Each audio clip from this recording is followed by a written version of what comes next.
9. Diz assim: Então Ana se levantou, depois que comeram e beberam em Siló. E Eli, sacerdote, estava assentado numa cadeira, junto a um pilar do templo do Senhor. Ela, pois, com amargura de alma, orou ao Senhor e chorou abundantemente. E fez um voto dizendo: Senhor dos exércitos, se benignamente atentares para a aflição da tua serva, de mim te lembrares, e da tua serva não te esqueceres, mas à tua serva deres um filho homem, ao Senhor o darei todos os dias da sua vida, e sobre a sua cabeça não passará navalha. E sucedeu que, perseverando ela em orar perante o Senhor, Eli observou a sua boca, porquanto Ana no seu coração falava, só se moviam os lábios, porém não se ouvia a sua voz, pelo que Eli a teve por embriagada. E disse-lhe Eli: Até quando estarás tu embriagada? Aparta de ti o teu vinho. Porém Ana respondeu: Não, Senhor meu, eu sou uma mulher atribulada de espírito, nem vinho, nem bebida forte tenho bebido, porém tenho derramado a minha alma perante o Senhor. Não tenhas, pois, a tua serva por filha de Belial, porque da multidão dos meus cuidados e do meu desgosto tenho falado até agora. Então respondeu Eli: Vá em paz, e o Deus de Israel te conceda a petição que lhe fizeste. Amém. Ana, com certeza, é uma das figuras na Bíblia, uma das mulheres que ela tem um significado para esse dia, porque ela passou por diversas experiências e ela passou por muitos sofrimentos. Ana tem uma vida que ela tem uma angústia, uma dor, porque ela era uma mulher estéril. E apesar do seu marido ter tanto cuidado e tanto amor, mas especialmente para a cultura e para o tempo em que ela vivia, a esterilidade representava que ela não tinha cumprido a sua missão, o seu objetivo, o seu propósito em vida. E ela tem uma angústia muito grande no seu coração. E ela passa por tantas situações. Ela passa por um período de competitividade com uma outra mulher que seu marido tinha, o que era normal naquela época. Ela passa por diversas aflições, diversas competições injustas, ela passa por tantas dores, mas nós lemos aqui nesse texto que Ana decide que a sua dor, ela podia fazer tanta coisa com a sua dor. Ela podia fazer tanta coisa com as palavras ofensivas que ela recebia da outra mulher que competia com ela. Ela poderia fazer tanta coisa, como eu vejo hoje, muitos de nós, que temos as nossas dores, que temos as nossas lutas, e cada um faz o que quer com a sua dor, o que quer com a sua luta. Mas Ana tomou uma decisão, ela vai levar a sua dor até o altar. Não existe um lugar mais seguro, não existe um lugar mais adequado para nós levarmos as nossas dores, as nossas angústias, as nossas faltas, as nossas preocupações, aquilo que nos falta. Não existe um lugar mais adequado do que o altar. Eu sei que você está aqui nessa noite, você também carrega dores, angústias, preocupações, feridas, só que nós precisamos aprender a levar tudo aquilo que nos falta, tudo aquilo que nos dói, tudo aquilo que nos consome ao altar, porque o altar sempre tem respostas. O altar sempre tem respostas, o altar permanece tendo respostas. Então, quando você estiver ferido, machucado, angustiado, angustiada, não se esqueça que não existe um lugar melhor para colocar não só o sentimento, mas a sua dor, do que o altar. E a gente vive num tempo em que as pessoas, elas fazem questão de expor a sua dor, as suas angústias, só que elas fazem questão de expor aonde? Expor nas redes sociais, expor no ouvido dos outros, que não tem nada a ver com a história, expor em tantos lugares. E tem gente que tem tanta facilidade de falar da vida Quem aqui nunca passou assim por isso? Você está numa fila, esperando um atendimento, e de repente chega alguém que você nunca viu na vida, e em 5 minutos você sabe que já foi casado, divorciou, está no 3º casamento, tem 4 filhos, um está me ajuda aí, um está lá no sul, outro está... Você sabe a história toda da vida da pessoa. Porque a pessoa tem uma facilidade de falar, de contar, de expor. E nós temos uma referência sobre o lugar certo para canalizar as nossas angústias, as nossas dores. E Ana traz isso com um testemunho.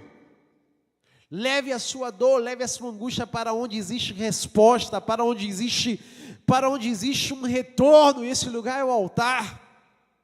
Leve as suas angústias, as suas feridas para o altar.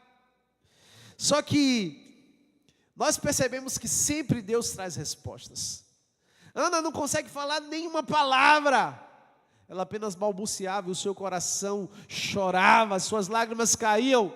O sacerdote Eli, alguém que tinha tanta falta de discernimento, não só nessa história, como em tantas outras, a gente percebe, vai ali e acha que Ana está embriagada, e vai repreender ela. Mas as lágrimas de Ana eram o seu clamor diante dos céus. E deixa eu te falar uma coisa, Deus nunca despreza uma lágrima que é derramada no altar. Deus nunca despreza uma lágrima que é derramada aqui em meio à adoração, em meio ao culto. O Senhor é aquele que colhe as suas lágrimas. O Senhor é aquele que conhece a sua dor, que não é possível nem ser pronunciada. O Senhor é aquele que escuta a sua oração. E essa é a segunda coisa, porque não é apenas trazer um sentimento para o altar. Você traz a sua oração, o seu clamor. Porque tem muitas pessoas que estão vindo para a igreja, mas trazem apenas um sentimento. Chega aqui e chora, chora, chora, chora. Mas a Bíblia não diz que Ana só chorou, chorou, chorou, chorou. Não. A Bíblia diz que Ana levantou um clamor diante do altar do Senhor. E nós precisamos aprender que existe poder na oração. Ainda hoje existe poder na sua oração. Ainda nesses dias existe poder no seu clamor. E a oração tem poder para mudar circunstâncias. E a gente vê isso nessa história. Ela chega com uma circunstância desfavorável, mas a sua oração naquele dia de jejum do altar mudou completamente a circunstância da sua história. E eu creio que o Senhor continua fazendo isso. Nós iniciamos aqui no ano passado um mural de oração nos cultos de quarta-feira, e várias pessoas vieram colocar o seu clamor, o seu pedido no mural que estava aqui. E nos últimos dias nós temos escutado inúmeros testemunhos. Várias pessoas têm chegado falando: pastor, pastora, eu coloquei isso no mural e eu estava clamando há tanto tempo, mas agora o Senhor respondeu. Pastor, isso aqui estava acontecendo e eu coloquei e o Senhor respondeu. Ei, Deus continua respondendo a oração. Como diz a música de Cassiane, Deus não rejeita a oração é alimento. Eu só lembro de Celina cantando essa música, lá nos tempos da congregação, lá no... Eu não vou dizer a história, né? É muito longa. Mas Deus não rejeita a oração. E nós precisamos aprender a colocar o nosso clamor diante do altar. E entendendo uma coisa, Ana volta para casa e Deus ainda não havia respondido a sua oração. Mas uma coisa acontece antes de Deus responder a oração de Ana. O que acontece? Deus transforma o sentimento de angústia em um sentimento de paz. Porque esse é o poder da oração. Antes mesmo de Deus responder a sua oração, Ele transforma o sentimento que você carrega. Ele transforma o que você carrega, as emoções que você está carregando. Quem aqui já viveu essa experiência de você estar angustiado, você estar abatido, e de repente você vai diante do Senhor, e você coloca como na sua oração o seu clamor, e você sai de lá, Deus ainda não respondeu, mas agora você está em paz. Quem aqui já viveu essa experiência? Agora você levanta, sai do seu quarto, sai do culto, e você está leve, em paz. Deus continua respondendo a oração, mas mais do que isso, eu quero te lembrar que a oração ela tem esse poder, ela transforma o pranto em festa, ela transforma a angústia em paz. E eu creio que você vai sair desse culto com uma oração que vai trazer paz ao seu coração. E antes que o milagre, antes que a resposta chegue, a paz que excede todo entendimento vai encher o seu coração e a sua mente, em nome de Jesus. Só que Ana aprende que não é apenas levantar um clamor aos céus. Ana sabe que existe poder em fazer votos diante do Senhor. E ela faz um voto a Deus, e ela diz: Senhor, se o Senhor me der um filho, se o Senhor me der o que eu tanto desejo, o milagre que eu espero, esse menino será um nazireu, e eu consagrarei ele ao Senhor. A gente precisa voltar a aprender que existe poder quando nós fazemos alianças, compromissos com Deus. Não é uma negociação, um toma lá da cá, e você diz: Senhor, eu te dou isso, você me dá isso. Não, não é isso, porque Deus ele é grande, poderoso, e quem sou eu, quem é você, para entrar em uma negociação com Ele? Não é isso. Mas existe poder nos votos que nós fazemos diante do Senhor, e que nós cumprimos. Existe poder quando eu me disponho e ir até o altar, e eu faço um compromisso com Deus. Isso que nós estamos fazendo é também um compromisso que nós estamos fazendo, é um voto que nós estamos fazendo.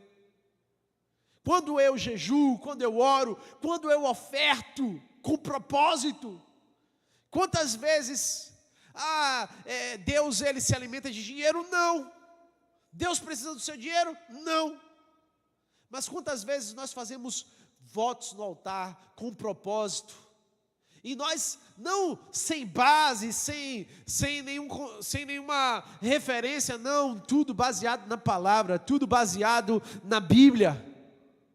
E nós vemos o poder de Deus para responder. Quem aqui já fez um voto diante do Senhor e você viu respostas?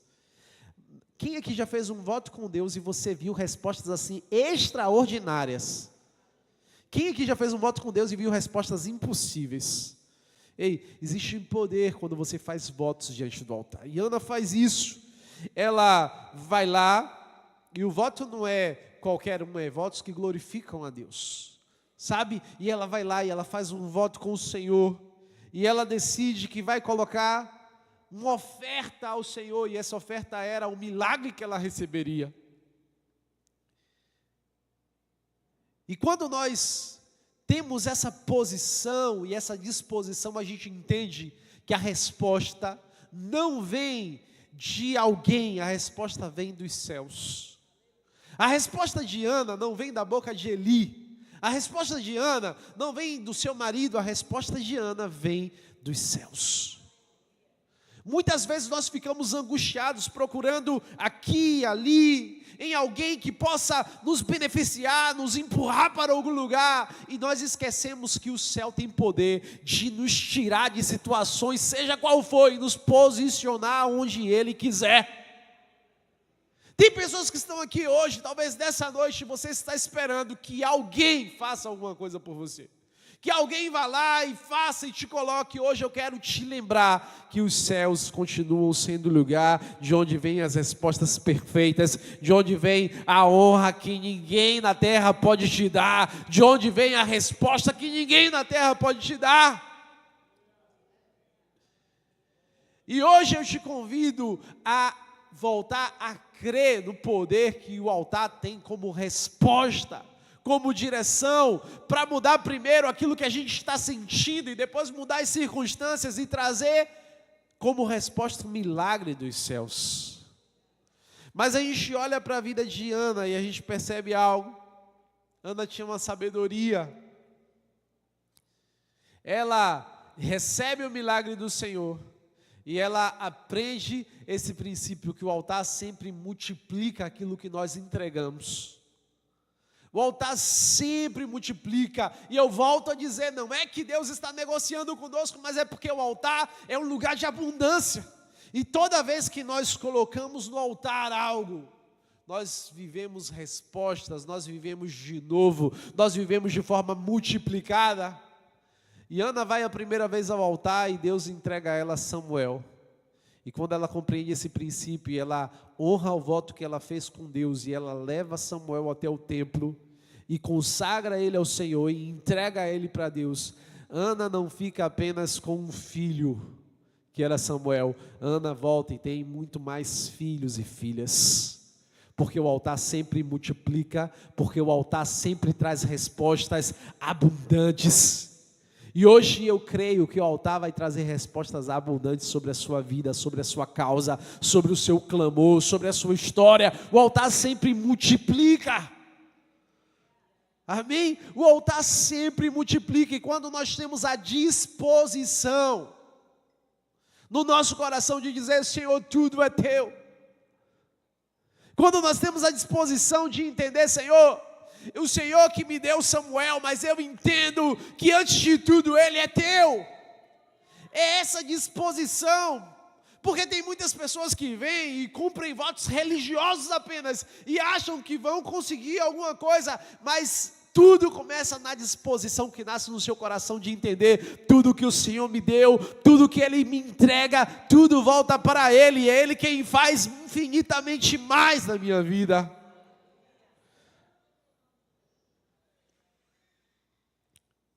E Ana compreende algo mais. Ela vive uma resposta extraordinária, e agora ela todos os anos volta para visitar o seu filho, mas agora ela tem filhos, ela tem filhas, agora ela tem respostas abundantes sobre a sua vida. E Ana compreende o que há de mais poderoso e perfeito. A Bíblia diz que tudo a seu tempo é formoso e perfeito. Ana compreende o poder do tempo de Deus para manifestar milagres. Nós precisamos aprender a viver o tempo favorável dos céus. É muito difícil lidar com essa questão do tempo, porque a gente vive o tempo todo com esse problema na nossa vida. E nos afeta em diversas fases da nossa história. A gente é criança e a gente quer ser adulto, porque, seria tão bom se eu fosse grande, se eu fosse se isso e aquilo. A gente cresce, a gente se torna adulto, e a gente quer voltar a ser criança. Como era bom no tempo que era criança, e não tinha nenhuma responsabilidade, e não tinha nada, e era tudo tão bom, e era o pai, a mãe, tudo. A gente é solteiro, a gente quer estar casado, a gente é casado, quer estar solteiro. Não, eu não quero não. Ela me olhou aqui e deu tempo de desfazer. E são tantas coisas na nossa vida, e a impressão que tem é que a gente nunca está no tempo certo. A impressão que tem é que a gente nunca está vivendo o tempo favorável, o tempo perfeito. E a gente sempre vivendo essas angústias, sempre vivendo essas dificuldades e esses conflitos no nosso interior. Só que Ana compreende que quando você tem uma vida entregue no altar, você entra no tempo favorável do Senhor. Ela estava atrasada porque a outra dava filhos ao seu marido e ela não. E aquilo era impossível para ela. Ela se sentia como que as coisas estavam acontecendo na vida da outra, mas não estavam acontecendo na vida dela. Quem aqui já teve uma fase assim na sua vida? Olha para o vizinho, as coisas estão acontecendo na casa do vizinho, mas não estão acontecendo na sua. Olha para o irmão, as coisas estão acontecendo na vida dele, mas não está acontecendo na minha. Olha para a empresa, a pessoa que começou junto com você, está acontecendo na vida dela, mas não está acontecendo na sua. Ei, no altar nós aprendemos a entrar no tempo perfeito de Deus. No tempo perfeito, onde todas as coisas acontecem. Não existe nada melhor do que andar no tempo perfeito, preparado por Deus, para nós acessarmos. E a gente fica querendo antecipar as coisas. E a gente não entende que Deus tem um tempo perfeito para tudo. A gente não entende que, na verdade, tem coisas que, se Deus antecipasse na nossa vida, a gente ia quebrar a cara. E eu creio que, assim como Ana, você vai entrar no tempo favorável do Senhor, você vai entrar no tempo perfeito da resposta, você vai entrar no tempo perfeito do milagre, você vai entrar no tempo perfeito do livramento, você vai entrar no tempo perfeito e favorável do Senhor. Hoje é dia de você parar de ficar comparando o seu tempo, o que você está vivendo, com o que as outras pessoas estão vivendo. Hoje é dia de você trazer todas as suas angústias para o altar e entender que no altar você acessa o tempo perfeito, o tempo da resposta, o tempo do milagre, o tempo onde todas as coisas cooperam para o bem.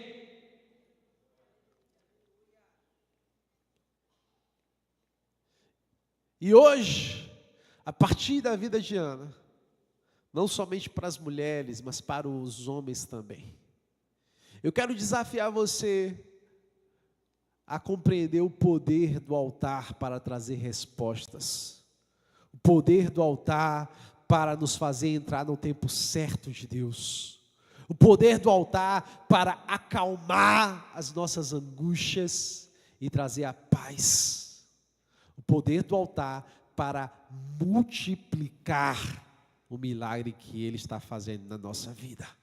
E eu creio que você vai viver debaixo desse mesmo legado, debaixo dessa mesma manifestação que Ana viveu, que não somente Ana viveu, mas a sua casa viveu, porque quando um homem, uma mulher se posiciona no altar, não somente essa pessoa vive as respostas do altar, mas toda a sua casa.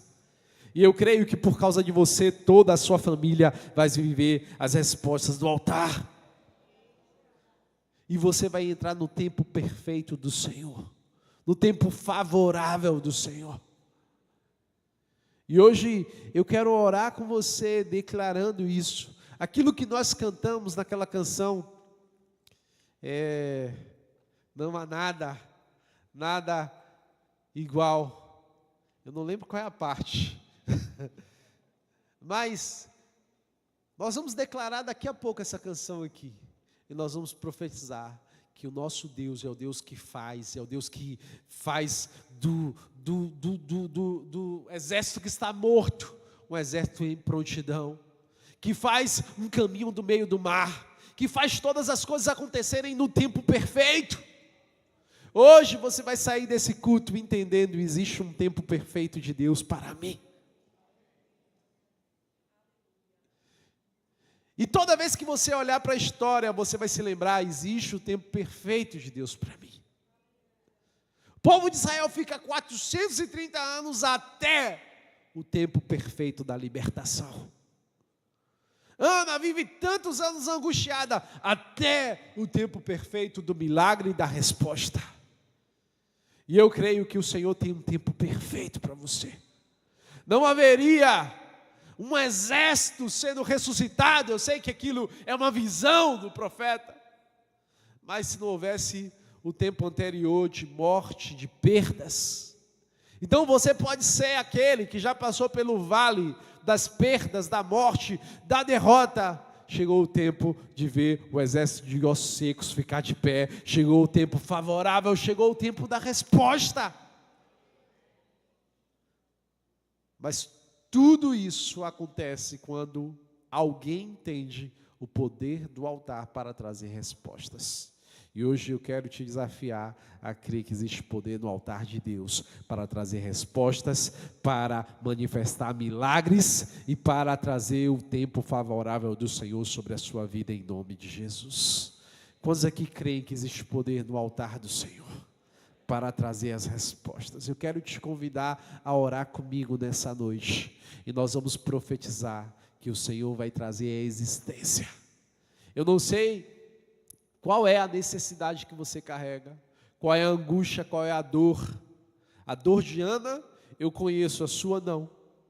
Mas eu sei que o Deus é o mesmo, e Ele é o Deus que traz respostas, e Ele é o Deus que acelera coisas que necessitam, e Ele é Deus que retarda coisas que são necessárias, mas Ele é o Deus que se move no tempo perfeito para trazer a resposta, para trazer o milagre, para trazer o livramento em nome de Jesus. E eu quero convidar